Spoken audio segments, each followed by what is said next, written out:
Hello students, welcome back to PSC for CBSE students. आज की इस वीडियो में हम पढ़ेंगे CBSE की क्लास 9th की साइंस का चैप्टर नंबर 5 जो कि है सेल के बारे में, ठीक है, कोशिका के बारे में। ये आज की इस वीडियो में हम पढ़ने वाले हैं, ठीक है स्टूडेंट्स। इस चैप्टर को हम दोनों मीडियम में पढ़ेंगे, हिंदी मीडियम और इंग्लिश मीडियम, दोनों मीडियम के अंदर हम इस चैप्टर को जो है पढ़ेंगे। तो अगर आप किसी भी मीडियम के स्टूडेंट्स हैं तो आपको टेंशन लेने की जरूरत नहीं है, क्योंकि हम इसको दोनों ही मीडियम में पढ़ेंगे, हिंदी और इंग्लिश दोनों मीडियम के अंदर हम इसको पढ़ेंगे। तो अगर आप हिंदी मीडियम के स्टूडेंट्स हैं या फिर आप इंग्लिश मीडियम के स्टूडेंट्स हैं तो आपको कोई दिक्कत लेने वाली बात नहीं है, क्योंकि हम इसको दोनों ही मीडियम में जो है पढ़ने वाले हैं, ठीक है स्टूडेंट्स। तो ये जो आपका चैप्टर नंबर 5 है, ठीक है स्टूडेंट्स। हमने इससे पहले के चैप्टर नंबर 1, 2, 3 और 4 जो है वो कवर कर लिए हैं, वो हमने रिकॉर्ड कर चुके हैं, ठीक है स्टूडेंट्स। तो अगर आपने वो चैप्टर्स नहीं देखे हैं तो उन चैप्टर के वीडियो के जो लिंक है वो भी आपको डिस्क्रिप्शन बॉक्स में मिल जाएंगे, ठीक है स्टूडेंट्स। आपका चैप्टर नंबर 1, 2, 3 और 4 तो रिकॉर्ड हो ही चुका है, 5 चैप्टर नंबर 5 जो है वो रिकॉर्ड हो रहा है, ठीक है। और भी कई सारे चैप्टर्स हैं आगे के जो रिकॉर्ड हम कर चुके हैं, ठीक है। तो आपको जो ऑलमोस्ट सिलेबस है वो कंप्लीट हो चुका है, ठीक है। हमने जो ऑलमोस्ट सारे ही चैप्टर जो है रिकॉर्ड कर दिए हैं, कुछ ही चैप्टर्स रह गए हैं जो आप तक पहुंचाने बाकी रह गए हैं, तो वो भी हम जल्दी जल्दी रिकॉर्ड करके आप तक पहुंचा देंगे, ठीक है स्टूडेंट्स। तब तक आप जो है अपने बाकी चैप्टर्स को देखिए, बाकी चैप्टर्स को प्रिपेयर कीजिए, ठीक है। और फिर जो हम अपने चैप्टर को शुरू करते हैं, जो कि हमारा चैप्टर नंबर 5 सेल के बारे में, यानी कोशिका के बारे में, ठीक है स्टूडेंट्स। तो सेल क्या होती है? सेल होती है सबसे बेसिक यूनिट, ठीक है। ये आप सबको पता है, आपने क्लास 8 के अंदर भी पढ़ा होगा, ठीक है। लास्ट ईयर भी आपने पढ़ा होगा कि सेल क्या होती है। सेल सबसे बेसिक यूनिट होती है कि जो सेल होती है उससे मिलकर के शरीर बनता है, ठीक है। जैसे कि एक बिल्डिंग होती है, बिल्डिंग की सबसे छोटी यूनिट क्या होती है? बिल्डिंग की सबसे छोटी यूनिट होती है ईंट, क्योंकि ईंट से मिलकर के दीवार बनती है, फिर रूम्स बनते हैं, ठीक है, फिर फ्लोर्स वगैरह बनते हैं, और उनसे फिर जो है फ्लोर से फिर बिल्डिंग वगैरह बनने लग जाती है। तो एक जो बिल्डिंग होती है उसकी सबसे छोटी यूनिट क्या होती है? ईंट ही होती है, ठीक है। वैसे ही जो एक शरीर होता है या एक बॉडी होती है, किसी भी लिविंग ऑर्गेनिज्म की जो बॉडी है वो किससे मिलकर के बनी होती है? छोटे छोटे सेल्स से मिलकर के बनी होती है, ठीक है। तो जो सेल है, सेल क्या है? सेल एक बेसिक यूनिट होती है, ठीक है। सेल क्या है? एक बेसिक यूनिट होती है लाइफ की। Cell is the basic unit of life. जो कोशिका होती है वो जीवन की मौलिक इकाई होती है, ठीक है। क्यों? क्योंकि जो सेल होती है उन्हीं से छोटी छोटी सेल से मिलकर के टिश्यू बनते हैं, उन टिश्यू से मिलकर के ऑर्गन्स बनते हैं, ठीक है। ऑर्गन से ऑर्गन सिस्टम बनता है, फिर ऑर्गन सिस्टम से क्या बनता है? एक पूरी ऑर्गेनिज्म तैयार होता है, पूरी एक बॉडी बन जाती है, ठीक है। सबसे पहले कोशिका होती है, कोशिकाओं से मिलकर के ऊतक बनता है, ठीक है। ऊतकों से मिलकर के क्या बनता है? अंग बनते हैं, ठीक है। फिर एक अंग तंत्र बन जाता है जिसको ऑर्गन सिस्टम बोलते हैं, वो बन जाता है, ठीक है। फिर उसके बाद क्या होता है? फिर उसके बाद पूरा एक जीव बन जाता है, ठीक है। एक ऑर्गेनिज्म पूरा तैयार हो जाता है, ठीक है। तो इस तरीके से जो है बॉडी तैयार होती है। तो हम जो पढ़ने वाले हैं, हम सबसे बेसिक यूनिट पढ़ेंगे, यानी सेल के बारे में पढ़ेंगे। सेल किसको कहते हैं? कोशिका क्या होती है, ठीक है। सेल एक लैटिन वर्ड है जिसका मतलब होता है ए लिटिल रूम, यानी कि एक छोटा सा कमरा। छोटा सा कमरा मतलब बहुत ही छोटा है, ठीक है। ये मतलब नॉर्मल आई से तो दिखेगा ही नहीं, इसको माइक्रोस्कोप की जरूरत पड़ती है सेल्स को देखने के लिए, उनको स्टडी करने के लिए, ठीक है। तो ऐसा ही किया था एक साइंटिस्ट थे जिनका नाम था रॉबर्ट हुक, ठीक है। 1665 में, 1665 में इन्होंने क्या करा था? सेल को ऑब्जर्व किया था। सबसे पहले जो है इन्होंने ही सेल की खोज की थी, इन्होंने ही सेल्स को देखा था, ठीक है। कब देखा था? 1665 में देखा था, खुद के बनाए हुए माइक्रोस्कोप से देखा था, ठीक है। इन्होंने खुद के बनाए हुए माइक्रोस्कोप से देखा था। इसका मतलब ये नहीं है कि माइक्रोस्कोप का इन्वेंशन इन्होंने किया है, ठीक है। उस टाइम पर जो है माइक्रोस्कोप का इन्वेंशन हो चुका था, लेकिन माइक्रोस्कोप का इन्वेंशन किसी और ने किया था। लेकिन इन्होंने जो माइक्रोस्कोप से सेल को देखा था, जिस सूक्ष्मदर्शी से इन्होंने सेल को देखा था, वो इनका खुद का बनाया हुआ था, ठीक है। तो जो साइंटिस्ट थे रॉबर्ट हुक, इन्होंने 1665 में सेल को खोजा था, ठीक है जी। यहाँ पर लिखा हुआ भी है कि cell were first discovered by Robert Hooke in 1665। तो 1665 में रॉबर्ट हुक ने सबसे पहले कोशिका की खोज की थी। कोशिकाओं को पहली बार 1665 में रॉबर्ट हुक द्वारा खोजा गया था। किसने खोजा था? रॉबर्ट हुक ने खोजा था। कब खोजा था? 1665 में उन्होंने खोजा था, ठीक है। अब और भी कुछ चीजें थी जो सेल से रिलेटेड थी, अदर साइंटिस्ट ने वो खोजी थी, ठीक है। तो ये आपका जानना उनके बारे में बहुत ज्यादा जरूरी है। जैसे कि एक साइंटिस्ट थे ल्यूवेनहॉक, इन्होंने 1674 में लिविंग सेल को डिस्कवर किया था। किसकी खोज की थी इन्होंने? लिविंग सेल की, एक जीवित कोशिका की जो इन्होंने डिस्कवरी की थी, ठीक है। तो यहाँ पर लिखा हुआ है ल्यूवेनहॉक इन 1674 में discovered the free living cell in pond water for the first time. तो सबसे पहले इन्होंने फ्री लिविंग सेल को देखा था। कब देखा था? 1674 में, सन 1674 में देखा था। किसने देखा था? ल्यूवेनहॉक ने देखा था। साइंटिस्ट थे, ठीक है, बायोलॉजिस्ट थे। तो 1674 में एक ल्यूवेनहॉक ने पहली बार तालाब के पानी में स्वतंत्र रूप से जीवित कोशिकाओं का पता लगाया था। तो जीवित कोशिकाओं का किसने पता लगाया था? ल्यूवेनहॉक ने पता लगाया था। कब पता लगाया था? 1674 में पता लगाया था, ठीक है। लिविंग सेल्स की डिस्कवरी किसने की थी? लिविंग सेल्स की डिस्कवरी की थी ल्यूवेनहॉक ने। कब की थी? 1674 में की थी, ठीक है स्टूडेंट्स। फिर उसके बाद अगले साइंटिस्ट आते हैं रॉबर्ट ब्राउन। इन्होंने क्या किया था, एक सेल होता है, सेल के अंदर एक चीज होती है nucleus, very important part of the cell होता है, ठीक है, इसको सेल का ब्रेन भी कहते हैं, ठीक है। एक सेल को जो भी काम करना होता है वो किसको पता होता है, न्यूक्लियस को पता होता है। कि अगर आपके भेजे से दिमाग, आपके शरीर से दिमाग ही निकाल दिया जाए तो आपका शरीर किसी काम का रहेगा ही नहीं। वैसे ही अगर किसी सेल के अंदर से न्यूक्लियस को निकाल दिया जाए तो सेल बचता ही नहीं है, ठीक है। तो सेल क्या होता है, काफी न्यूक्लियस जो होता है काफी ज्यादा इंपॉर्टेंट पार्ट होता है सेल का, इसको ब्रेन ऑफ द सेल भी कहा जाता है, ठीक है। तो इसकी जो खोज की थी, इसकी खोज किसने की थी, इसकी खोज की थी रॉबर्ट ब्राउन ने की थी। कब की थी, 1831 में की थी, ठीक है। सन 1831 में रॉबर्ट ब्राउन ने सेल के अंदर, कोशिका के अंदर केंद्रक होता है उसकी खोज की थी, ठीक है। इन 1831 में Robert Brown discovered the nucleus in the cell. तो सेल के अंदर न्यूक्लियस होता है, ये बात किसने बताई थी हमें, ये बात हमें बताई थी रॉबर्ट ब्राउन ने। कब बताई थी, 1831 के अंदर ये बात हमको बताई थी, ठीक है। फिर उसके बाद आता है रॉबर्ट, हिंदी में लिखा हुआ है कि रॉबर्ट ब्राउन ने 1831 में कोशिकाओं में केंद्रक का पता लगाया था, ठीक है। केंद्रक को क्या कहते हैं, कोशिका का दिमाग भी कहते हैं, ठीक है, ब्रेन ऑफ द सेल भी कहते हैं न्यूक्लियस को। फिर उसके बाद एक साइंटिस्ट आते हैं पुरकिंजी, ठीक है। इन्होंने 1839 में किसको, एक सेल के अंदर एक लिक्विड सब्सटेंस होता है जिसको हम प्रोटोप्लाज्म कहते हैं, साइटोप्लाज्म भी कहते हैं, ठीक है, दोनों नाम सेम है। तो इन्होंने उसकी डिस्कवरी की थी, इन्होंने उसको खोजा था। सेल के अंदर एक लिक्विड सब्सटेंस होता है, एक तरल पदार्थ होता है कोशिका के अंदर, उसकी खोज किसने की थी, पुरकिंजी ने की थी। कब की थी, 1839 में जो है इन्होंने इसकी डिस्कवरी की थी, ठीक है। पुरकिंजी इन 1839 found liquid substance in cells which he termed protoplasm. तो प्रोटोप्लाज्म की डिस्कवरी किसने की थी, प्रोटोप्लाज्म की डिस्कवरी की थी सन 1839 में, किसने की थी, पुरकिंजी ने की थी, ठीक है जी। 1839 में जेई पुरोकंज, दोनों में ना अलग अलग दिए हुए हैं, तो हिंदी में पुरोकंज लिख करके दिया हुआ है, तो आप इससे कंफ्यूज मत होना, ठीक है। तो 1839 में जेई पुरोकंज ने कोशिका में एक तरल पदार्थ पाया जिसे उन्होंने जीव द्रव्य का नाम दिया था। तो कोशिका के अंदर एक चीज होती है प्रोटोप्लाज्म, जीव द्रव्य, उसको किसने दिया, उसको किसने खोजा था, पुरोकंज ने खोजा था, जेई पुरोकंज ने खोजा था। कब खोजा था, सन 1839 में, 1839 में उन्होंने इसको जो है खोजा था। फिर उसके बाद आती है एक चीज आती है कि सेल थ्योरी क्या होती है, सेल थ्योरी यानी कि कोशिका सिद्धांत क्या होता है, ठीक है। तो दो साइंटिस्ट थे, एक का नाम था स्लीडन और दूसरे का नाम था स्वॉन, ठीक है जी। तो इन्होंने एक सेल थ्योरी प्रपोज की थी, दोनों ने ही सेल थ्योरी प्रपोज की थी। इन्होंने 1838 में दी थी, इन्होंने 1839 में दी थी, लेकिन दोनों की जो थ्योरी थी वो सेम थी। तो यहाँ पर लिखा हुआ 2 biologist Schleiden and Schwann presented cell theory. तो दो साइंटिस्ट थे, दो वैज्ञानिक थे, एक का नाम क्या है एम स्लीडन और दूसरे का नाम है टी स्वॉन। इन्होंने क्या दिया था, कोशिका सिद्धांत दिया था। इसके अंदर इन्होंने क्या लिखा था, इसके अंदर इन्होंने लिखा था कि पूरी दुनिया के अंदर कोई भी जीव है, चाहे कोई भी पौधा हो, कोई भी जीव हो या फिर कोई भी पौधा हो, किस चीज से मिलकर के बना हुआ है, कोशिकाओं से मिलकर के बना हुआ है। और इसी तरह जो कोशिका होती है वो एक जीवन की मौलिक इकाई होती है, ठीक है। ये बात इन्होंने कही थी, सेल थ्योरी इन्होंने दी थी, ठीक है। क्या था, all the plants and animals, जितने भी पौधे हैं और जितने भी एनिमल्स हैं, सब के सब बने हुए हैं किससे, all are composed of cells. सब किसके बने हुए हैं, कंपोज्ड ऑफ सेल्स, यानी कोशिकाओं के बने हुए हैं, सेल्स के बने हुए हैं, ठीक है। And that the cell is the basic unit of life. और सेल क्या है, एक बेसिक यूनिट है लाइफ की, सबसे जो छोटी इकाई है, सबसे मूल इकाई क्या है, सेल है, कोशिका है, ठीक है। हिंदी में भी लिखा हुआ कि सभी पौधे, जो कोशिका सिद्धांत है ये आपको याद होना चाहिए, ठीक है। तो सभी पौधे एवं जंतु कोशिकाओं से बने होते हैं और कोशिका जीवन की मौलिक इकाई है, जीवन की मौलिक इकाई है, ठीक है। तो ये कोशिका सिद्धांत किसने दिया था, टी एम स्लीडन ने और टी स्वॉन ने दिया था, ठीक है। एम स्लीडन 1838 में और टी स्वॉन ने 1839 में इसको दिया था, ठीक है जी।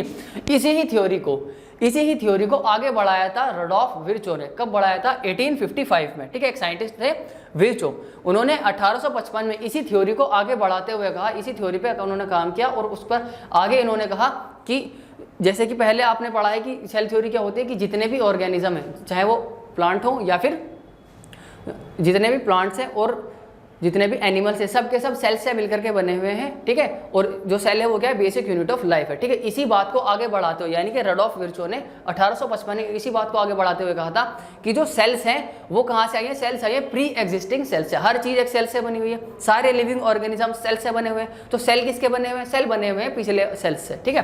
तो ये यहाँ पर उन्होंने लिखा था, ठीक है, कि the cells theory was further expanded by Virchow. जो सेल थ्योरी थी उसको और आगे बढ़ाया, किसने बढ़ाया था, विर्चो ने बढ़ाया था। कब, 1855 में एक बात कही थी उन्होंने, क्या कही थी, by suggesting that all cells arise from pre existing cells, कि जितनी भी कोशिकाएं होती हैं वो पिछली कोशिकाओं से बन करके आती हैं। जैसे हम कहाँ से, अपने पेरेंट्स से आए, हमारे पेरेंट्स किससे आए, उनके पेरेंट्स से, उनके पेरेंट्स किसका है, वो उनके पेरेंट्स से आए थे, ठीक है। तो इस तरीके से चेन चलती आ रही है हमारी।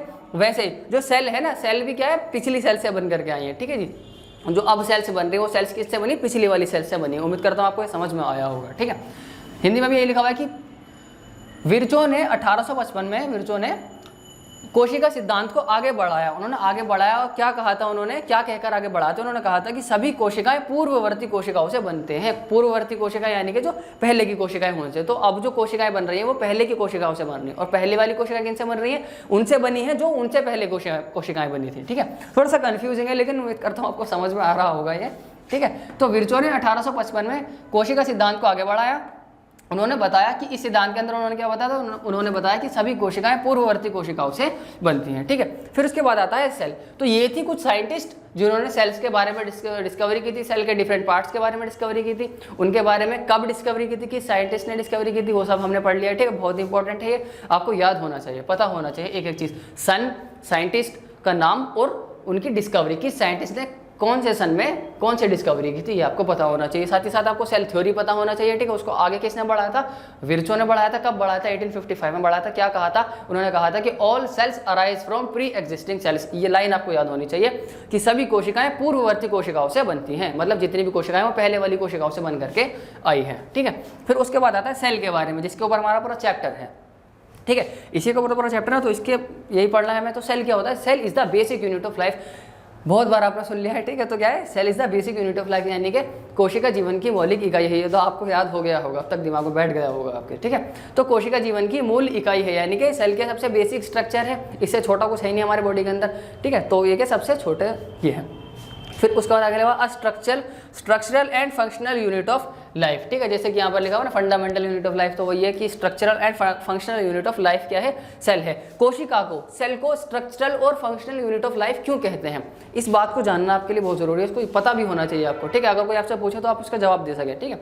तो सबसे पहले स्ट्रक्चरल का मतलब समझते हैं कि कोशिका को यानी सेल को स्ट्रक्चरल यूनिट क्यों कहते हैं, संरचनात्मक इकाई क्यों कहते हैं, ठीक है। अब जो हमारी बॉडी है, हमारी बॉडी का जो स्ट्रक्चर है किससे मिलकर के बना हुआ है, सेल से मिलकर के बना हुआ है, ठीक है। तो यहाँ से हम कह सकते हैं कि जो सेल है हमारा क्या स्ट्रक्चरल यूनिट है, हमारा जो स्ट्रक्चर पूरा तैयार है, जो मेरा पूरा स्ट्रक्चर खड़ा हुआ है बॉडी का, ये किससे मिलकर के बना हुआ है, सेल से मिलकर के बना हुआ है, क्योंकि सबसे छोटा क्या है मेरी बॉडी के अंदर, सेल है, और सेल से मिलकर के मैं पूरा बना हुआ हूँ, ठीक है। तो जो स्ट्रक्चर है बॉडी का, उसके सबसे बेसिक यूनिट क्या है, सेल है।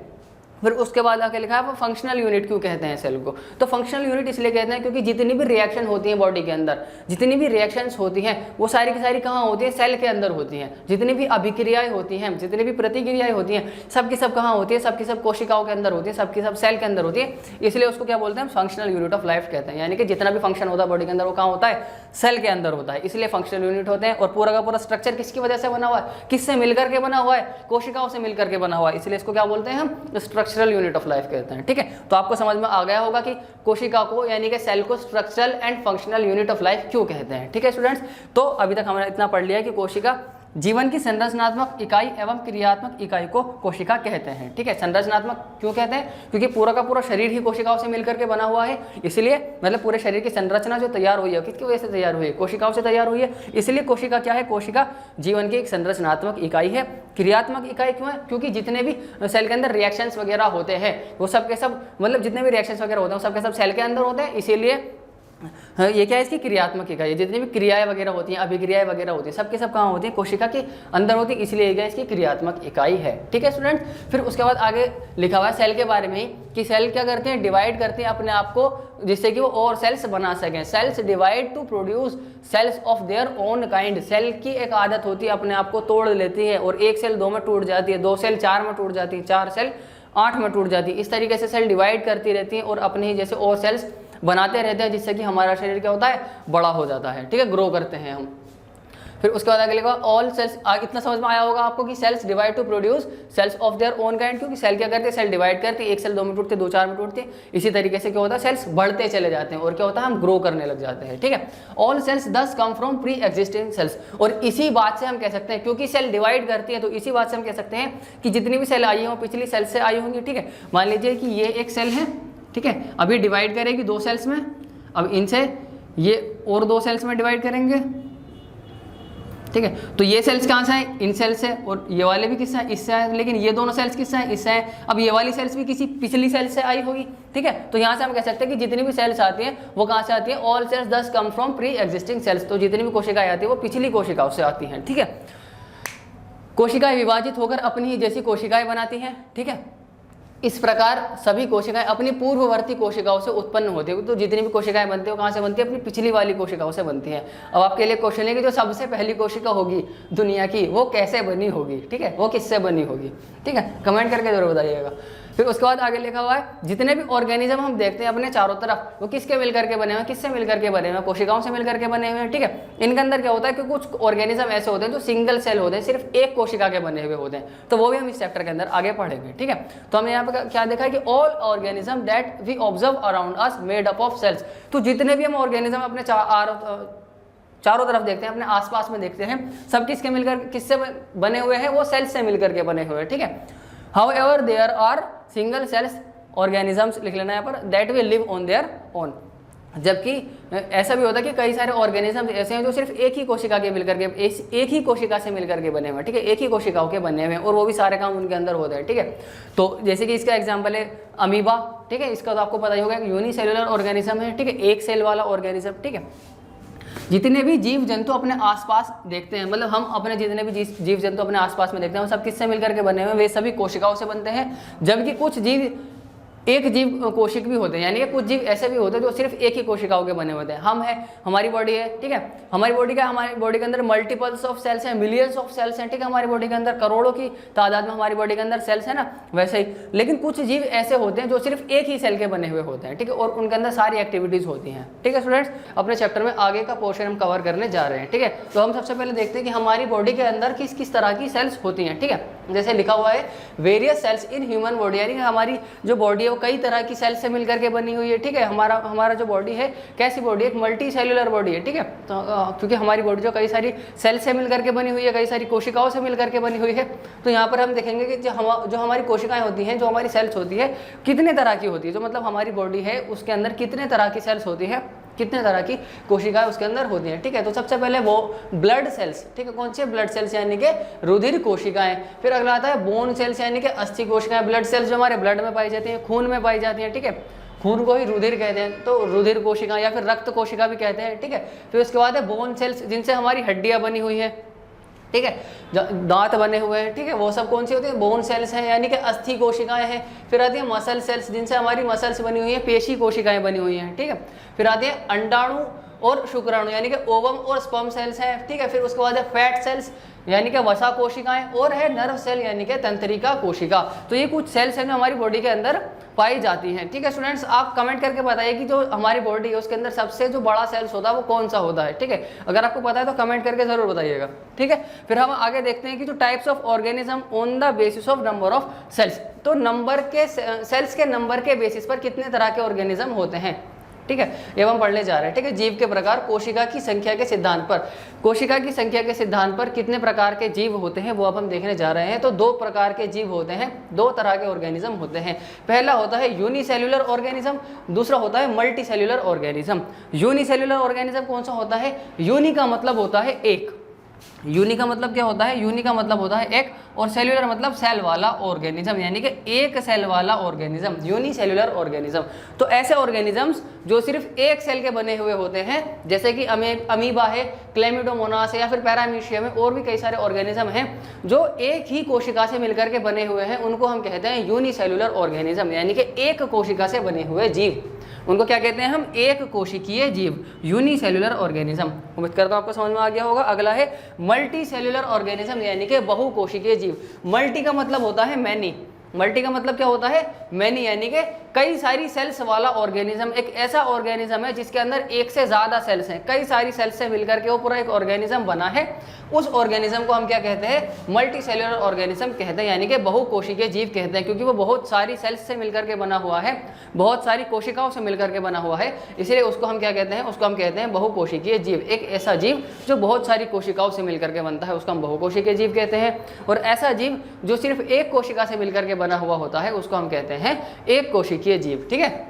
तो यूनिसेल्युलर ऑर्गेनिज्म और मल्टी सेल्युलर ऑर्गेनिजम्स ये हमने देख लिया है, ठीक है। तो सेल्स के बेसिस पर, नंबर ऑफ सेल्स के बेसिस पर कितने तरह के ऑर्गेनिज्म होते हैं? 2 तरह के होते हैं। कोशिका की संख्या के आधार पर कितने जीव होते हैं? 2 तरह के जीव होते हैं। पहला होता है यूनिसेल्युलर यानी कि एक कोशिकीय, दूसरा होता है मल्टी सेल्युलर यानी कि बहुकोशिकीय। यूनिसेल्युलर कौन से होते हैं? जो एक कोशिका वाले जीव होते हैं उनको यूनिसेल्युलर बोलते हैं यानी कि एक कोशिकीय जीव बोलते हैं।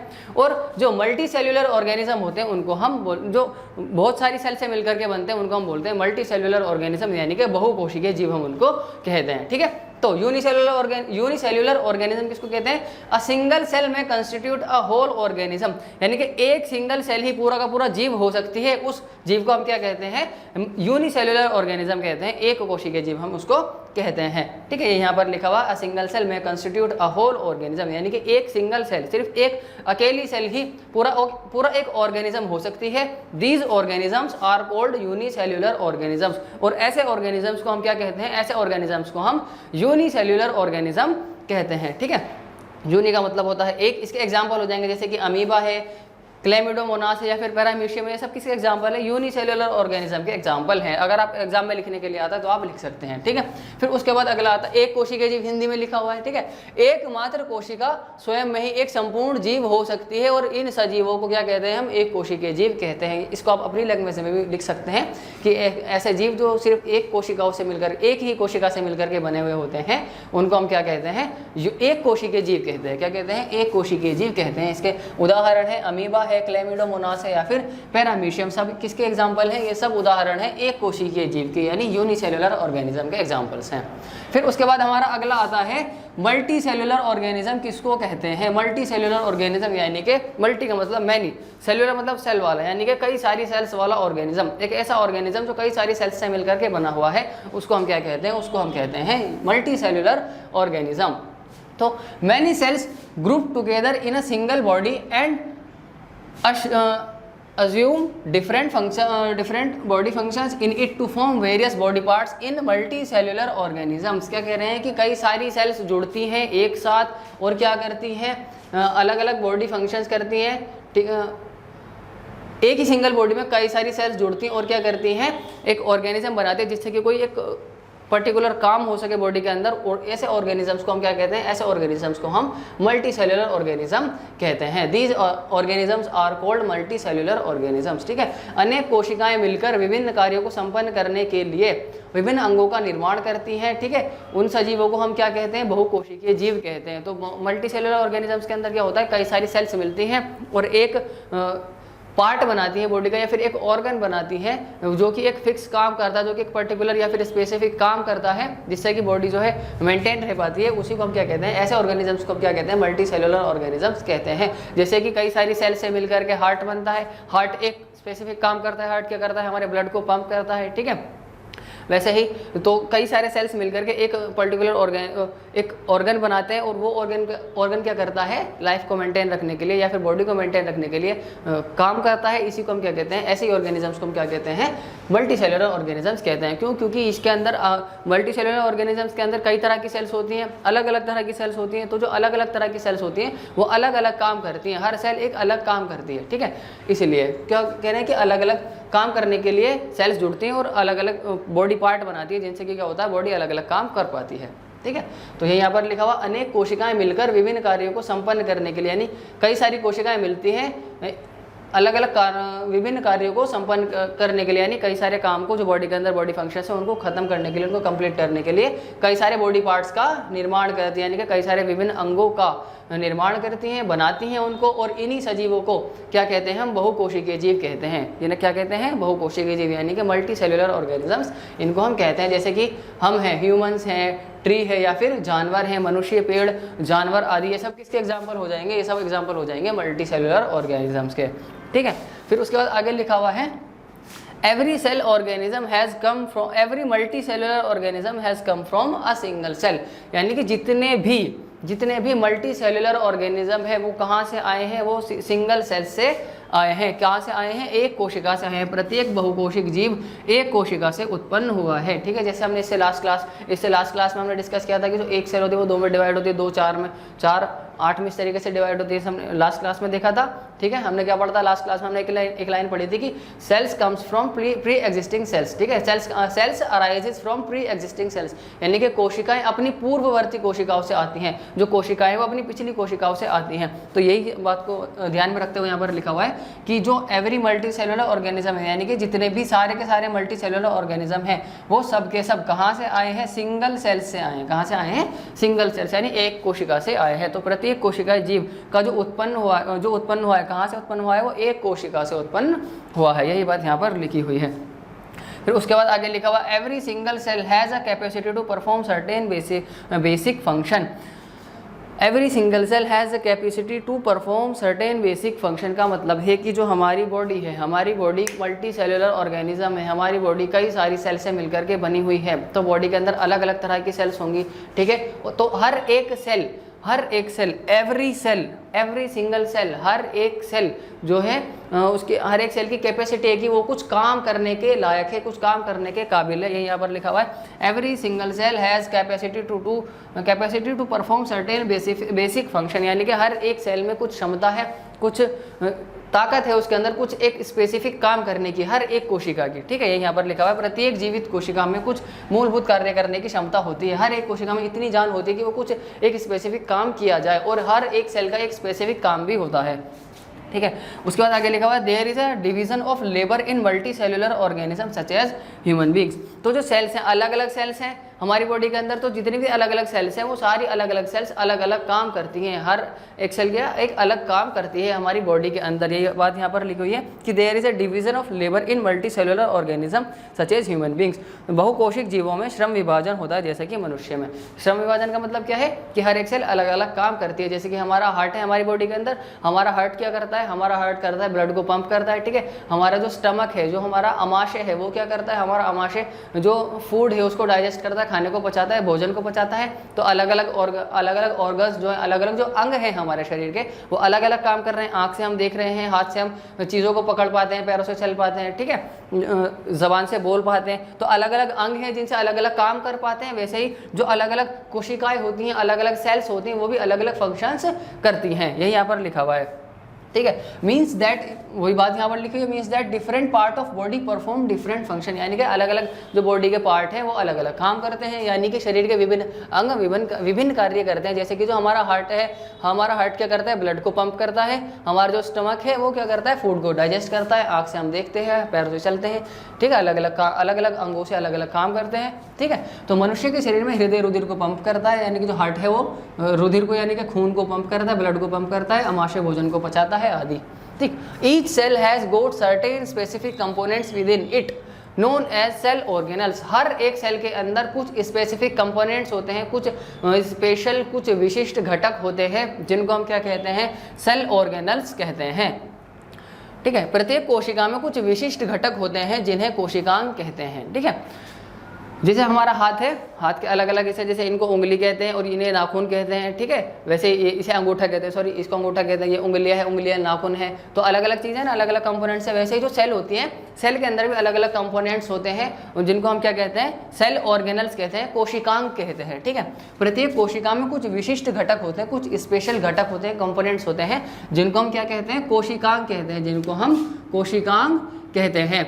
Each kind of cell organelle perform a specific function such as making new material in cell, clearing up waste material from the cell and so on।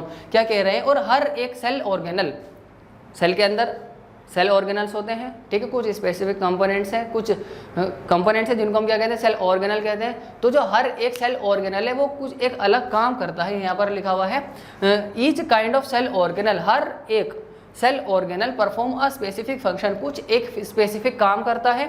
जैसे कि सेल के अंदर नए मटेरियल का बनना, जैसे कि प्रोटीन का बनना, लिपिड का बनना। ठीक है, इस सब का बनना।